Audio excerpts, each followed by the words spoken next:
Long ago, people lived happily under the rule of a king.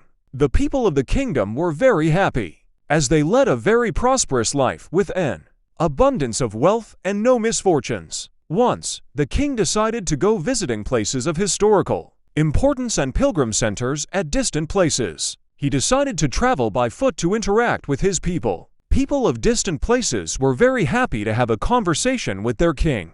They were proud that their king had a kind heart. After several weeks of travel, the king returned to the palace. He was quite happy that he had visited many pilgrim centers and witnessed his people leading a prosperous life. However, he had one regret. He had intolerable pain in his feet, as it was his first trip by foot, covering a long distance. He complained to his ministers that the roads weren't comfortable and that they were very stony. He could not tolerate the pain. He said that he was very much worried about the people who had to walk along those roads, as it would be painful for them too. Considering all this, he ordered his servants to cover the roads in the whole country with leather so that the people of his kingdom can walk comfortably. The king's ministers were stunned to hear his order, as it would mean that thousands of cows would have to be slaughtered in order to get sufficient quantity of leather, and it would cost a huge amount of money also. Finally, a wise man from the ministry came to the king and said that he had another idea.